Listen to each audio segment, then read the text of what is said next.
Yo, what is up guys, Boy here. A quick preview for Tyson Fury versus Otto Wallin. The fight goes down on Saturday the 14th of September and it takes place at the T-Mobile Arena in Las Vegas. Now, when this fight was announced, it was met with disdain and disappointment from the boxing fans, and rightly so.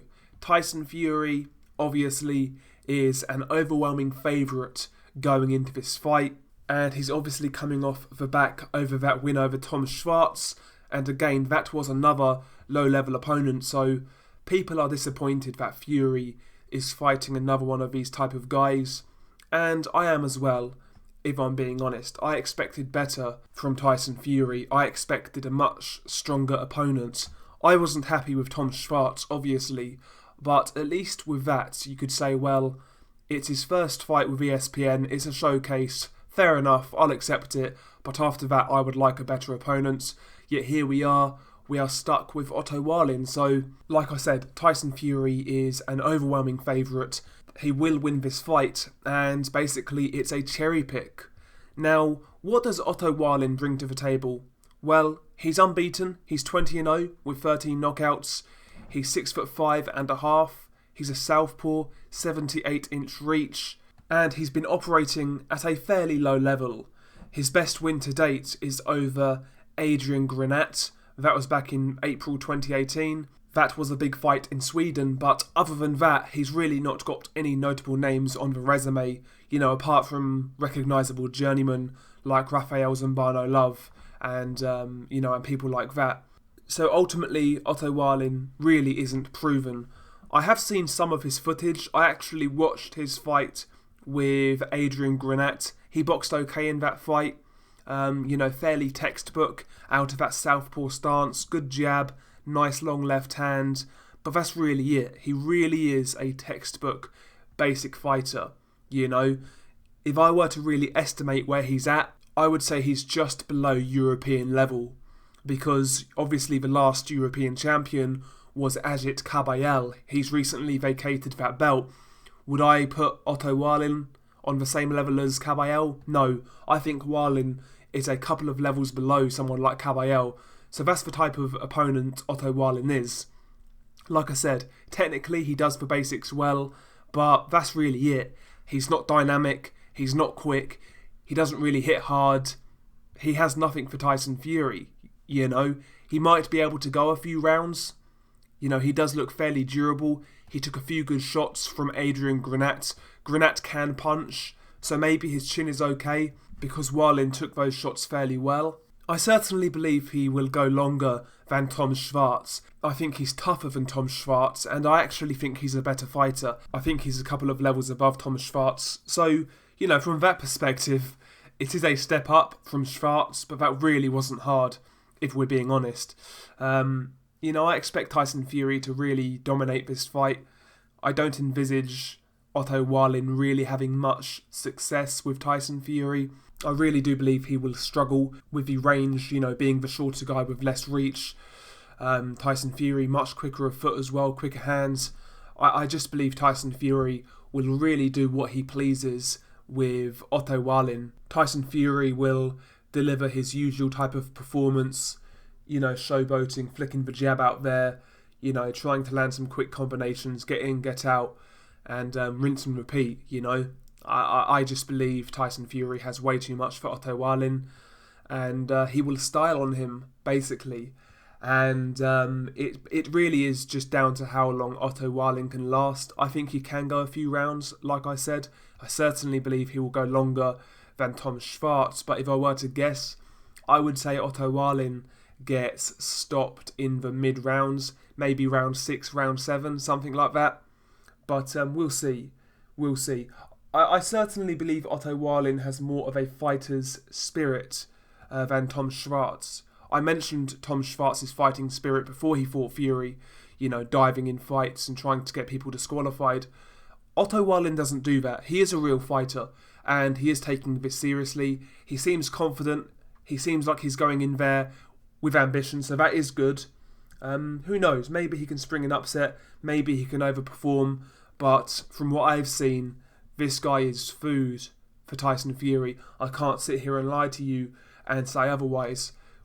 When I discuss upcoming fights, usually I'm fairly positive, for the most part. But with this one, we can't sit here and lie, It's not a good fight and it's a cherry pick. I really did expect better from Tyson Fury. Once this fight's out of the way, hopefully Fury then fights somebody half decent.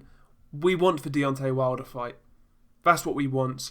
I mean, after Fury fought Schwarz, after Wilder fought Brazil, why are we not getting this fight now? But, that's boxing. We never get fights when we want them or when they should happen. These promoters, these networks, these fighters, they want to long things out so they can milk getting paydays until they have to cash out ultimately. And, that's pretty sad if you ask me. But yeah, Tyson Fury versus Otto Wallin, mismatch. Tyson Fury wins that fight with a bit in hand. He will win comfortably, sorry. In regards to the undercard, there are a few things to look out for. Emmanuel Navarrete makes his third defence of his WBO Super Bantamweight title. He is fighting Juan Miguel Elorde. That should be a fairly routine defence for Emmanuel Navarrete, but he's good to watch.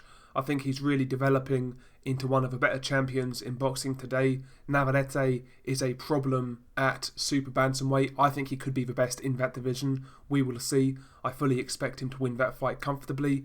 The best fight on this card, in my opinion, is Jose Pedraza versus Jose Zepeda. This is a really good fight. Zepeda, underrated in my opinion. He gave Jose Ramirez all he could handle a little while ago. That was a very close fight.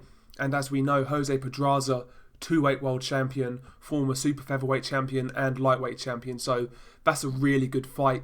I think technically that should be a good one to watch. Both guys are really, really good boxers and should be a good fight, that one. That's the best fight on the card in my opinion. And I'm really struggling to call that one, if I'm being honest. So look out for Jose Pedraza versus Jose Zepeda. You also have Isaac Lowe on that card. He's staying busy. He's a British fighter. And another decent fight on this card at light heavyweight, you've got Felix Valera against Vatsislav Shabransky. That's at light heavyweight. That's a good fight. Both guys have been around near the top of the division. Shabransky, of course, a former title challenger. That could be a decent fight in itself. So there are a few things to look out for on the undercard. Also, the Italian heavyweight prospect, Guido Vianello. He's quite decent in my opinion. So yeah, there's a few things to look out for, but not a great card overall in my opinion, especially considering this is on BT Sports pay-per-view in the UK. I think that's an absolute disgrace. This fight is on 4 or 5 in the morning. It's a complete mismatch. Look at the bookies odds, and they are putting this on pay-per-view. I really do think that's an absolute disgrace. I'm sorry, but there's no way Tyson Fury versus Otto Wallin should be on pay-per-view. Jesus Christ, that's bad. It should be on regular BT. That's an absolute disgrace. And by the way, for you US guys, in the US, this fight is on ESPN+. So there you go. But yeah, poor main event. A couple of good things on the undercard. But yeah, not much to write home about. I would like to be a bit more positive about Tyson Fury, but right now he's really not giving me much to work with as a boxing fan, It's not in my business to sit here and defend this rubbish. As a boxing fan, I want to see the best fights. I'm not going to sit here and defend this nonsense, But there we go. It is what it is, it's boxing. This sort of stuff happens. Hopefully after this fight, we get something good from Tyson Fury. We will see. But anyway, share your thoughts below. First and foremost, what do you make of the main event? Do you think Otto Wallin can spring an upset? Or like 99% of the population, do you think Tyson Fury is going to win this fight with ease? And also, what do you think of the undercard? I don't mind the undercard. There's a couple of good fights like I mentioned. But I'm intrigued to hear your thoughts. If you liked this video, smash the like button. And if you liked this content, if you've not subbed already, please hit subscribe. It really helps me out. Peace.